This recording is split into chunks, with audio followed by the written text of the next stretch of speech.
सो देखिए, matters to be stated in the prospectus. Prospectus is an important document inviting public at large to make investment in a company as per the provisions of the Companies Act 2013. The following matters are to be included in the prospectus. अभी बार बार ये point आ चुका है कि भाई prospectus जो है वो एक इम्पॉर्टेंट डॉक्यूमेंट है जिसका जो वर्क होता है ये पब्लिक कंपनी के जो इन्वेस्टर्स होते हैं उन्हें इनवाइट करने के लिए इसका यूज किया जाता है.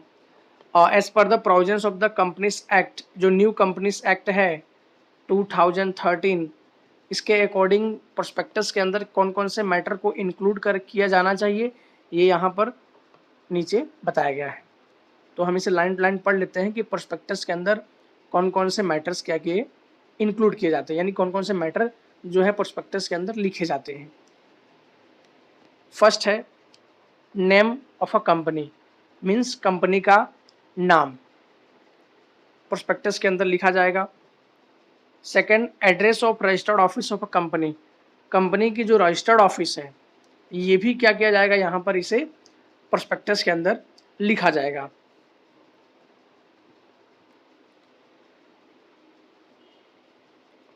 Name and address of company secretary, chief financial officer, auditor, legal advisor, banker, trustee, guarantor, brokers and other specified person.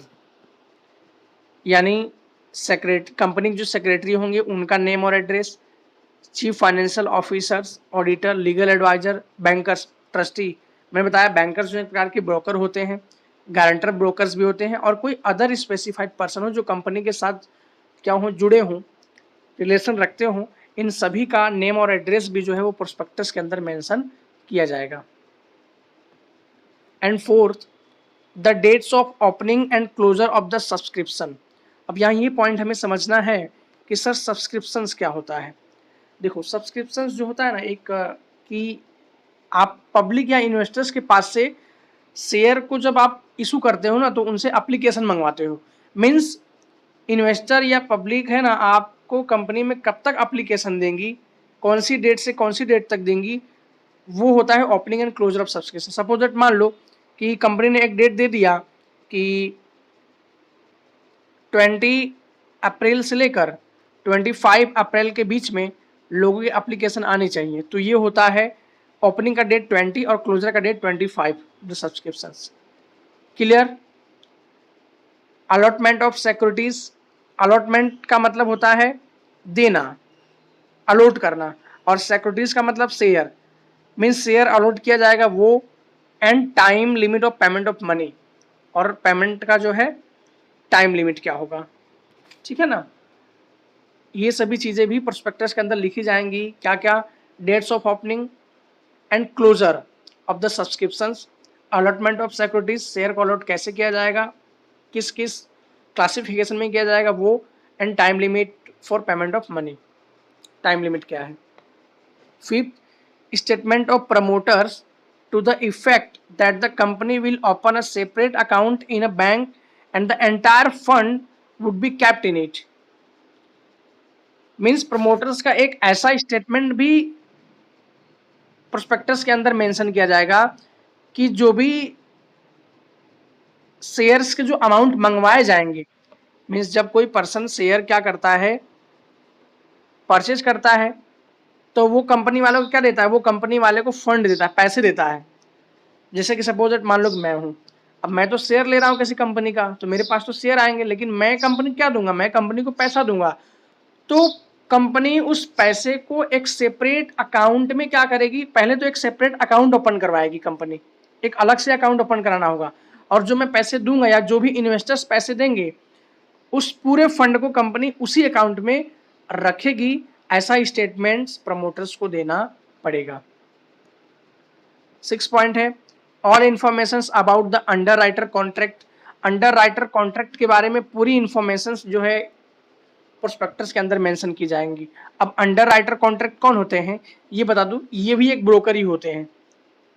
ये भी क्या होते हैं, एक ब्रोकर ही होते हैं अंडर राइटर कॉन्ट्रैक्ट. इनका जो वर्क होता है ना कि सपोज दैट मिनिमम सब्सक्रिप्शन एक पॉइंट है, अभी आगे आएगा. मिनिमम सब्सक्रिप्शन का मतलब सेबी या कंपनी तय करती है कि भैया मिनिमम सब्सक्रिप्शंस का मतलब हो गया कि मिनिमम एप्लीकेशंस ऑफ एप्लीकेंट के मिनिमम एप्लीकेशन आने चाहिए, और जनरली ये सेबी ने 90% रखा है। तो अब कंपनी को एक डर रहता है कि जब भी शेयर इशू किया जाए तो 90% एप्लीकेशन आएंगे या नहीं आएंगे, क्योंकि सेबी का रूल है यदि 90% सब्सक्रिप्शंस नहीं आया ना तो कोई भी कंपनी शेयर को इशू नहीं कर सकती। समझो मिनिमम सब्सक्रिप्शंस क्या होता है, 90% अब लोग इंटरेस्ट लेने चाहिए कंपनी के शेयर को खरीदने के लिए। अब इंटरेस्ट लेने का मतलब कि लोग एप्लीकेशन देंगे शेयर खरीदने के लिए, तो रूल है सेबी का कि 90% लोग एप्लीकेशन देने चाहिए आपके शेयर को परचेज करने के लिए। यदि नहीं देते हैं तो कोई भी कंपनी शेयर इशू नहीं कर सकती, रिस्ट्रिक्शंस है। तो कंपनी को कहीं ना कहीं एक डर रहता है कि 90% एप्लीकेशन आएगा नहीं आएगा, तो इस डर से बचने के लिए कंपनी जो है अंडर राइटर कॉन्ट्रैक्ट करती है। मतलब ये कोई बैंक हो सकते हैं या कोई पर्सन भी हो सकता है। इसके बदले में अंडर राइटर कॉन्ट्रैक्ट के बदले में कंपनी जो है इन्हें कमीशन भी देती है, और बाकी ये ऐसा इन्हें मतलब एक विश्वास दिला देते हैं कंपनी वालों को कि यदि 90% सब्सक्रिप्शंस नहीं आया, जितना सब्सक्रिप्शन बचेगा वो सब्सक्रिप्शंस हम ले लेंगे। सपोज दैट मान लो 80% लोगों ने एप्लीकेशन दिया, बचा कितना 10%। तो अभी ये अंडर राइटर कॉन्ट्रैक्ट में ऐसा कॉन्ट्रैक्ट ही होता है जो 10% बचा ये कौन ले लेगा, अंडर राइटर ले लेंगे।